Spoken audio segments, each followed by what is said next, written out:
Tio Hardiman with Violence Interrupters. Thanks very much for joining us. It's a pleasure to have you here. Tell me what Violence Interrupters does, what your mission is. Yeah, the mission of Violence Interrupters is to mediate as many conflicts as we can mediate on the front end before any shots are fired.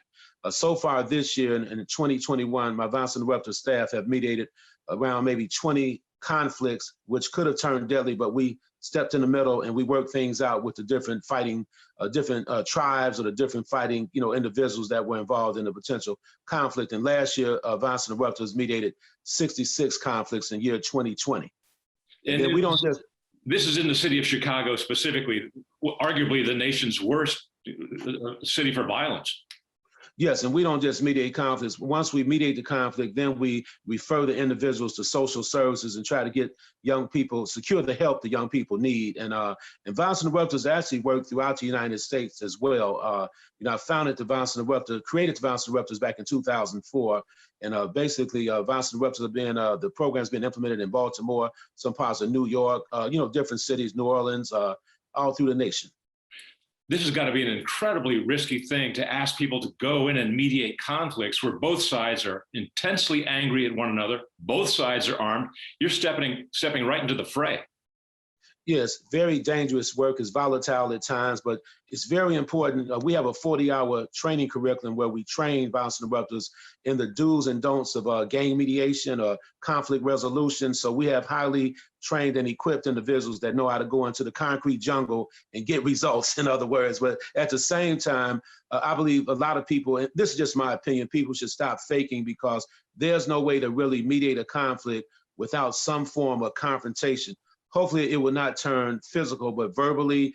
Guys are not just putting their guns down because you come trying to talk real smooth or cool to the guys. There's a science behind the work that we do. I just want to make sure that's very important for us to stress, the science behind our work. So what is the first step one of your people might take when you're interrupting a conflict? Well, How do you try to calm things down?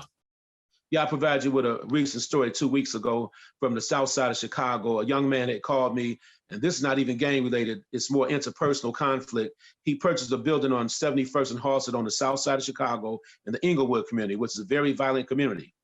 The previous owners of the building did not want him to rehab the building because it was their family building. They lost the building due to foreclosure, and they shot at the guy. And he returned fire because he was concealed carry. No one was hit.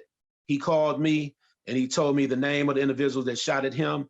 And what I did is I put my antennas up in that particular neighborhood and reached out to some guys from that community. And they tracked the guy down and shot at him. And then we brought the guys to the table and we mediated the conflict on the front end where the guy, he apologized to the individual. He said he was dead wrong. He just had lost his mind because there was a lot of family memories and it was more emotional attachments to the house there, the building rather.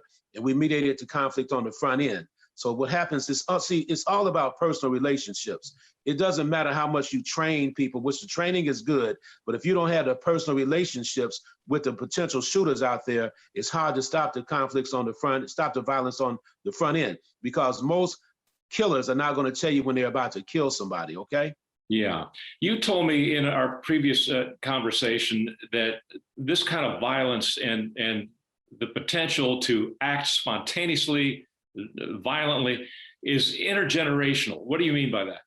Well, violence is a learned behavior. It's like we have to treat it as an epidemic. It's a public health issue mainly. And what happens is that you have young people that watch their uncles, they watch their fathers become more engaged in violent, acts, and they wanted to emulate, the people they looked up to.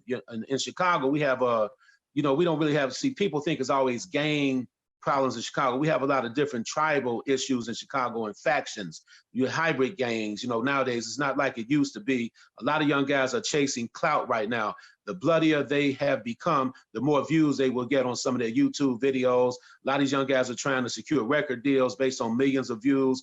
And the tougher you are, it's crazy because we're celebrating death more than celebrating life. So Therefore, that's what I mean by intergenerational, passed down from one generation to another. And that's just like smoking cigarettes. If you grow up watching your family members smoke, you may end up smoking cigarettes, yourself. What is the police role in all of this? We're at a time now where a lot of cities, including Chicago, where the impetus is to defund police or underfund police. a lot of police, understandably, are very much afraid of getting involved in any kind of conflict unless somebody starts rolling on their cell phone and shooting it, editing it, and make in such ways to make the police look bad. It's a no-win situation for them as well. What is their role? Well, first and foremost, I'm not anti-police. I want to make that clear. We're anti-excessive force and police brutality. The role of the police is to be honest. There's a big elephant in the room when it comes to policing. Police leadership have failed police officers, in my opinion, throughout the nation, because police leadership, they know some of the officers that they've hired may have some problems or some issues, but they overlook some of the issues because we've had so many situations where we do our research on some police officers. They've had numerous complaints filed against them, but they're still on the force. Now, this is another area that's real tight with the police. The police should stop telling the public, in other words, playing with numbers when it comes down to reducing gun violence. The police have not been trained to stop killings on the front end. The police get involved once somebody has crossed the line and committed a crime, then they respond, which they respond all the time, so we can't take that from the police. Now, I'm not in favor of defunding the police entirely. I would say that, like in Chicago, you have a $1.6 billion police budget. I believe that maybe $100 million out of the police budget should go to mental health services and violence prevention, but police do some good work out here. But the reality is that police leadership, they need to step up a little bit more and try to learn how to stop the killings on the front end, because Chicago, we continue to grapple with high levels of homicides. Right now in the year 2021, homicides are up by 30% and shootings are up a little bit over 30% right now. And we're just in the month of May of 2021. So the police should stop. Like, for example, Mayor Lori Lightfoot in 2020, she spent $281 million out of the COVID relief funds on police overtime, and we had an increase in gun violence by 53% in 2020. So we need to become a little bit more honest about our approach, and effective leaders will change strategies when they see the strategies are not working at this point. Would you advocate the police adopting more of the strategies that your organization uses? Yeah, and I want to make this clear too. It's not just about Tio Hardiman and violence interrupters. I'm part of the overall solution, but yes, I would definitely encourage the police to sit down and meet with myself and some of my staff, and I would encourage Mayor Lori Lightfoot to meet with myself and my staff. And keep in mind, I've worked with some police chiefs from the past, like Charles Beck out of Los Angeles, Braden out of New York. I've been around. People know me. I have an extensive background with working on a high level, dealing with violence reduction strategies. I'm the creator of the Violence Interrupters and a former director of Ceasefire Illinois. So, we all have to everybody has to work and stay in their lane, but we must work together. We cannot work in our own little, our silos and expect to get the job done. Has the city of Chicago, has the police force of Chicago expressed any interest in meeting with you and adopting some of your strategies? Well, I met with Superintendent Brown about 4 or 5 months ago. Mayor Lori Lightfoot continues to mention violence interrupters in some of her press conferences and the public health model, but she has not responded, to myself anyway. And I believe basically I'm one of the, I'm not your traditional yes man type of guy. I'm not trying to be politically correct. So sometimes people may not respond to me because they figure I'm too outspoken. But, also I just want to say this. It's okay to bring different, personalities to the table if you want to get the job done. The Chicago Bulls had to bring Dennis Rodman on board in order to win them championships. Okay, some of the football teams had to bring Terrell Owens on, knowing he might have been a little bit more outspoken, but they won championships. So right. If the mayor wants to really reduce gun violence, I believe we need all hands on deck. Are you optimistic about the future or pessimistic? Well, a little more pessimistic right now. We can only do so much as violence interrupters, but I must say we have definitely mediated 20 conflicts this year where we saved 20 lives on the front end, which is very important. It's not a large number, but it's a solid number.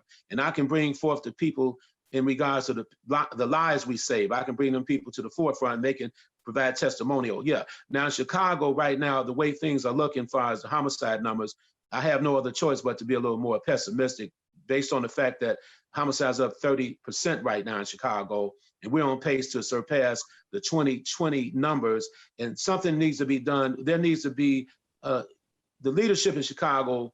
Once you see your strategies are not working, I just want to say that one more time, it's time to scrap the strategies that you're implementing right now and bring forth new strategies. And I'm offering a restorative justice strategy as well when it comes to reducing gun violence in Chicago, which consists of like a barter system that we can talk to the different tribes about how they can wait things out instead of killing people. And then we have to offer these young guys some other opportunities because they're kind of like immersed in that mindset. And we have to work harder to help change the way they think about themselves and the community at large.